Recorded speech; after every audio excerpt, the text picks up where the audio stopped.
대미투자특별법 시행일이 6월 18일이거든요. 대미투자 프로젝트 발표에 원전이 들어간다면 이건 새로운 상승 모멘텀으로 볼 수 있고 SMR이 향후 원전에서는 새롭게 부각이 될 거라고 봅니다. 그 중에서도 두산에너빌리티가 SMR에 지금 집중을 하는 모습인데 이 전략이 상당히 좋아 보입니다. 세계 최초 SMR 전용 공장 건설을 한다. 대형 원전 짓게 되면 시간도 많이 걸리고 위험성도 큰데 SMR이 그걸 대처할 수 있을 거라고 보고 있거든요. 이런 대형 프로젝트가 시작이 되면 주가에는 건설 단계에 있는 기업들이 수혜를 가장 많이 받아요. 당장 건설 단계는 가까우니까 이윤이 바로 생기겠다. 기자재 쪽 대장은 뭐 두산에너빌리티고 건설 쪽 대장은 지금 현대건설이라잖아요. 다음 반등이라든가 또 상승을 기대할 수 있는 게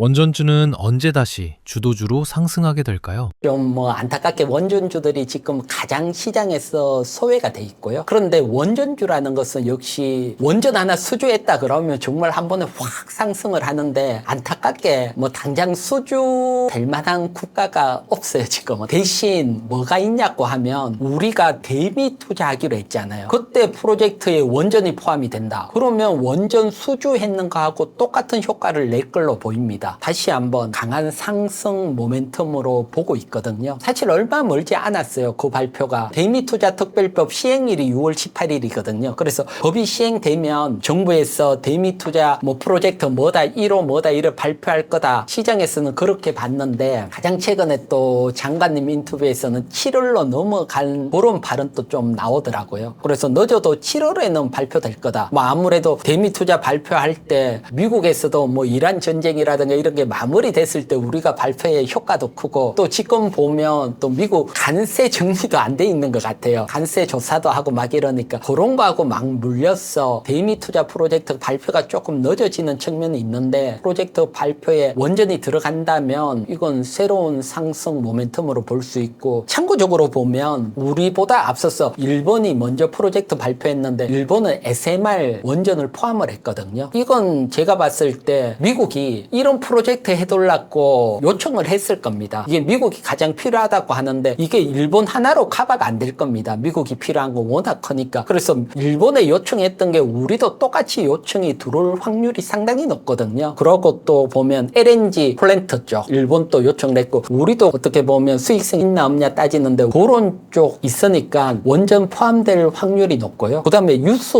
또 하나하나 보도록 할게요. 5월 달에 나온 기사인데 미국 SMR 소형 원전 모듈 기업이지요. 그래서 유스켈 파워가 5월 7일 1분기 실적 발표 컨퍼런스 콜에서 우리 정부하고 대미투자 협상 얘기를 했다 이런 얘기를 했거든요. 걔네들이 우리 정부 발표하기 전에 이 얘기는 SMR 쪽에 우리 정부도 어느 정도 관심을 가지고 있다 이게 연결이 되는 걸로 보여요. 그쪽 안 할 것 같으면 SMR 기업하고 협의하거나 그럴 이유는 없으니까. 그래서 보면 5월 초에 원전주들이 좀 움직이다가 또 수면 아래로 빠지면서 주가가 또 소외가 됐거든요. 그래서 그런 측면도 있었으니까 원전 포함될 확률이 상당히 높다. 지금부터 어떻게 보면 가장 소외되어 있는 또 원전주에 관심 가지는 전략 나쁘지 않아 보입니다. 두산에너빌리티 전망에 대해 어떻게 보고 계신가요? 두산에너빌리티가 SMR에 지금 집중을 하는 모습인데 이 전략이 상당히 좋아 보입니다. 기사 하나 보면 두산에너빌리티가 SMR 전용 공장 만들었다는 거거든요. 세계 최초 SMR 전용 공장 건설을 한다. 요게 2028년 완공을 하게 되면 지금 12기에서 20기로 생산 캐파가 확 늘어나거든요. 근데 저는 SMR이 향후 원전에서는 새롭게 부각이 될 거라고 봅니다. 요게 지금 물밑에서 미중 패권 전쟁도 일어나고 있거든요. SMR은. 이게 왜 그러냐면 SMR이 지금 상용화가 먼저 중국이 지금 들어갔어요. 그러니까 미국 쪽에서 보면 좀 늦다. 이런 측면이 지금 조금 있는 것 같아요. 그러니까 지금 일본 보고도 SMR 프로젝트 투자, 우리도 마찬가지고. 그래서 이게 하나가 있고 그 다음 두 번째는 지금 데이터 센터 전력이라든가 이런 게 필요한데 이걸 위해서는 대형 원전 짓게 되면 시간도 많이 걸리고 위험성도 큰데 SMR이 그걸 대처할 수 있을 거라고 보고 있거든요. 이런 측면에서 본다면 이제 원전은 우리가 아는 대형 원전 수주에서 SMR 수주로 많이 바뀌 바뀌어갈 거다 이렇게 저도 느끼고 있는데, 물론 뭐 두산 에너빌리티가 가장 먼저 느끼니까 전용 공장도 작년부터 짓기 시작을 했고 세계 최초니까 먼저 앞서간다, 이게 중요하거든요. 이런 측면에서 본다면 상당히 기대가 된다. 대신 주가적인 측면에서 보면 작년에 진짜 크게 상승을 했거든요. 주가가 한 해 크게 상승하면 그 다음에는 쉽니다. 좀 쉽고 또 크게 가고 이렇게 흐름을 크게 타거든요. 그런 측면에서 보면 뭐 올해 상승률이 조금 아쉬운 측면은 있는데, 어쨌든 모멘텀으로 본다면 여전히 살아있다. 참고적으로 여러분들이 뭐 SMR 하니까 궁금해 하시는 분도 있을 것 같아서 SMR하고 대형 원전 한번 비교를 해봤거든요. 왜 SMR이 향후 원전 쪽이 계속 확대될 것인가. 제가 보는 이유 중에 일단 여기 보면 SMR은 만드는데 3년이고요. 대형 원전은 길게는 10년까지 걸리고요. 그 다음에 건설 비용도 SMR은 1조 정도인데 대형 원전은 한 10조. 워낙 크고요. 그 다음에 사고도 SMR이 한 2분의 1. 그 다음에 제가 이제 눈여겨본 게 다음 겁니다. 재난 대비 비상 계획구역. 이거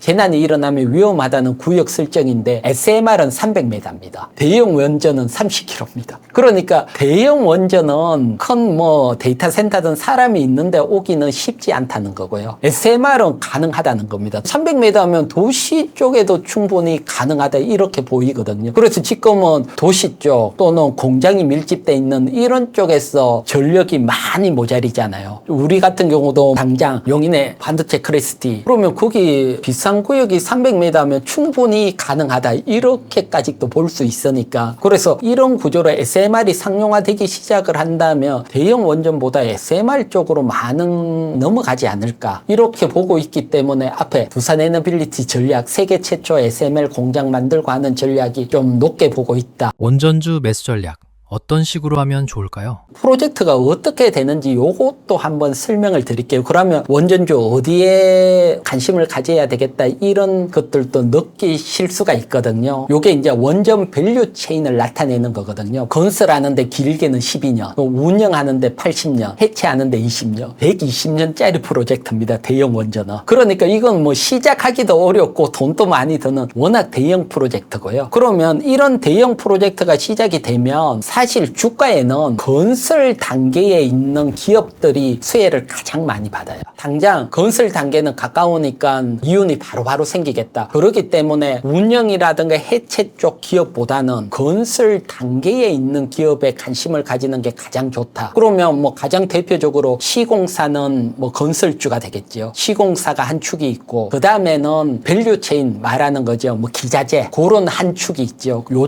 쪽에 집중하는 게 저는 뭐 가장 좋은 투자다. 그래서 보면 기자재 쪽 대장은 뭐 두산 에너빌리티고 건설 쪽 대장은 지금 현대건설이랬잖아요. 근데 이런 것들도 조금 바뀌고 또 다른 기업들이 기회가 생기는 걸로 보입니다. 그래서 건설 쪽 먼저 실적을 통해서 한번 보도록 할게요. 물론 뭐 펀더멘탈보다 기대감이 크지만 그래도 주가라는 게 실적의 모멘텀을 타는 경우들도 많거든요. 그래서 뭐 모멘텀도 있고 실적 저평가다 이런 게 유리할 측면이 있으니까요. 대장주가 뭐 지금 삼성물산이나 현대건설 차트는 강하지만 얘네들은 워낙 움직였기 때문에 다음 반등이라든가 또 상승을 기대할 수 있는 게 건설 쪽에서는 저는 DLENC로 보고 있습니다. 건설 회사지만 얘가 뭐가 있냐고 하면 미국 소형 원전 모델 SMR 개발사죠. 엑스에너지에 전략적 투자를 했어요. 지분 투자. 그래서 SMR 관련주고 또 S에너지로부터 한 150억 규모의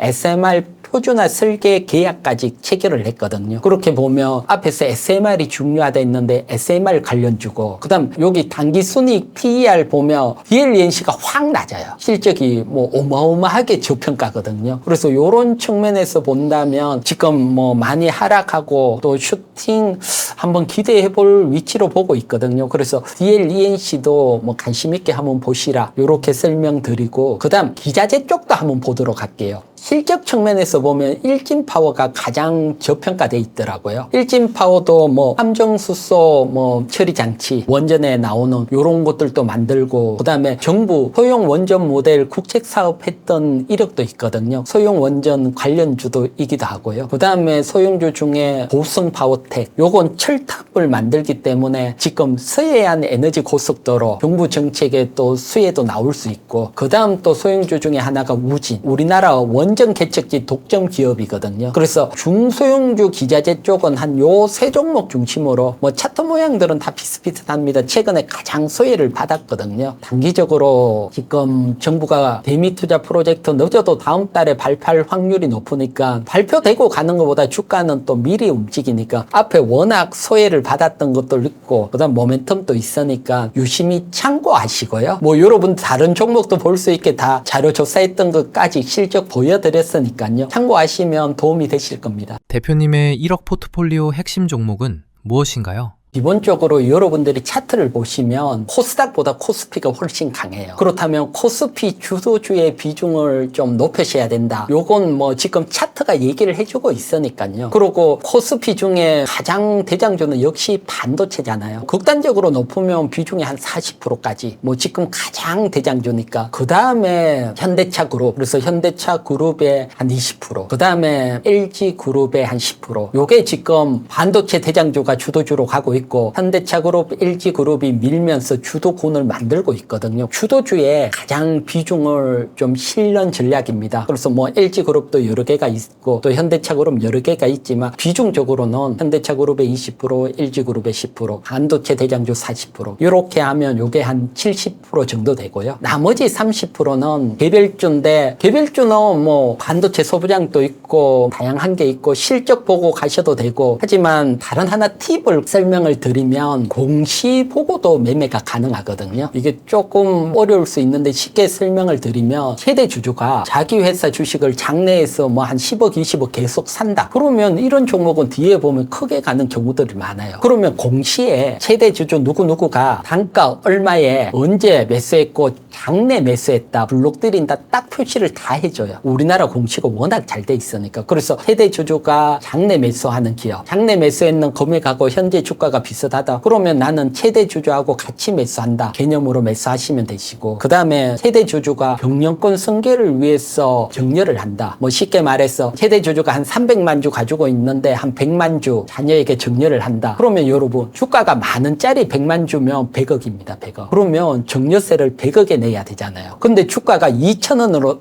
떨어져 버리면 20억에 대한 세금만 내면 돼요. 이 얘기는 무슨 얘기냐? 최대 주주가 자녀에게 경영권 승계를 위해서 정리할 때는 자기 주식가가 가장 낮다고 판단되거나 상승하기 전에 이런 정지 작업을 할 확률이 높거든요. 그래서 이런 정려가 나온 종목. 그런데 이런 것들 찾기가 정말 쉽지 않을 겁니다. 가끔 저도 설명드리지만, 이런 쪽 공부하실 분들은 이희경 경제TV 유튜브에 오시면 뭐 실적도 정리를 해드리고 또 공시 이런 것들 다 정리가 돼 있으니까요. 또 새롭게 또 공부하실 분들은 이희경 경제TV도 많이 참고해 보시기 바랍니다. 마지막으로 시청자분들에게 한 말씀 부탁드리겠습니다. 지금은 뭐 우리 시장이 큰 상승장 흐름 속에 타고 있거든요. 뭐 유동성이나 또 반도체 실적 모두 좋기 때문에 사실 겁내기보다는 주가가 밀릴 때 매수 기회로 보시고, 또 좋게 잘 매수하시면 주가가 상승할 거로 봅니다. 그렇기 때문에 주식에 관심 없으신 분들도 조정이 나온다면 또 관심을 한번 가져보시라. 그래서 이번 조정에 좋은 종목 잘 잡으시면 큰 성과가 나올 수 있으니까요. 여러분들도 열심히 공부하셔서 좋은 종목 매수하시기 바랍니다.